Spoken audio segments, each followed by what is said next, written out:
லூக்கா 6 அதிகாரம் 45 நல்ல மனுஷன் தன் இருதயமாகிய நல்ல பொக்கிஷத்திலிருந்து நல்லதை எடுத்து காட்டுகிறான்.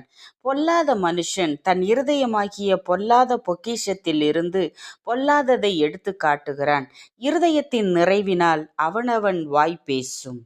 A good man brings good things out of the good stored up in his heart, and an evil man brings evil things full of the evil stored up in his heart. For the mouth speaks what the heart is full of. கிறிஸ்துவுக்குள் பிரியமானவர்களே, இருதயத்தின் நிறைவு என்ற தலைப்பின் கீழாக நம்முடைய தியானம். Lent காலத்திலே இருதயத்தை குறித்து நாம் தியானித்து கொண்டிருக்கிறோம். இருதயம் உண்மை வெளிப்படுகிற இடமாக இருக்கிறது.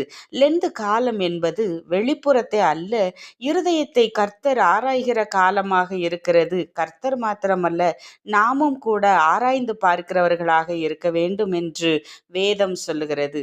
மனிதன் பேசுவதும் செய்வதும் அவன் இருதயத்தின் நிலையை வெளிப்படுத்துகிறதாக இருக்கிறது.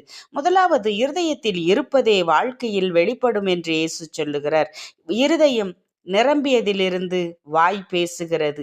நாம் சில நேரங்களிலே நல்லவர்களாக நடிக்கலாம், ஆனால் இருதயத்திலே என்ன இருக்கிறதோ அது ஒரு நாளிலே வெளிப்படுகிறதாக இருக்கிறது என்று மத்தேயு 12 அதிகாரம் 34 இருதயத்தின் நிறைவினாலே வாய் பேசுகிறது என்று வேதம் சொல்லுகிறது. நீதிமொழிகள் 4:23 இருதயம் எல்லாவற்றை பார்க்கிலும் நாம் காத்து கொள்ள வேண்டிய இடமாக இருக்கிறது. லெந்து காலத்திலே நமக்கான ஒரு கேள்வியாக, நம்முடைய இருதயம் தேவனுடைய வார்த்தையினாலே நிரம்பி இருக்கிறதா என்பதை ஆராய்ந்து பார்க்க வேண்டும். இரண்டாவதாக, இலைகளுள்ள அத்திமரம் போல நம்முடைய இருதயம் இருக்கக்கூடாது. சுவிசேஷத்திலே ஒரு இலைகளுள்ள அத்திமரம் இருக்கிறது.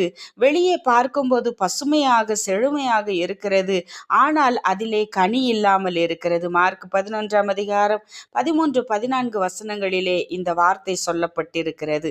இயேசு இலைகளை பார்த்தால் அங்கே கனி இல்லாமல் இருக்கிறது. இந்த வேதம் நமக்கு நம்முடைய வாழ்க்கையை காண்பிக்கிறதாக இருக்கிறது.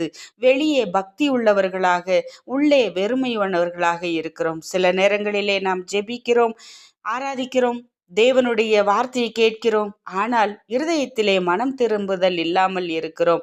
தேவன் இலைகள் அல்ல, நம்மிடத்திலே கனிகளை எதிர்பார்க்கிறார். தேவன் புதிய இருதயத்தை தர விரும்புகிறார். அந்த இருதயத்தை நாம் பெற்றுக்கொண்டு அவர் விரும்புகிற கனிகளை தருவோம். ஏனென்றால் இருதயம் எதினாலே நிறைந்திருக்கிறதோ அந்த வார்த்தைகள் தான் நம்மிலிருந்து வெளிப்படும்.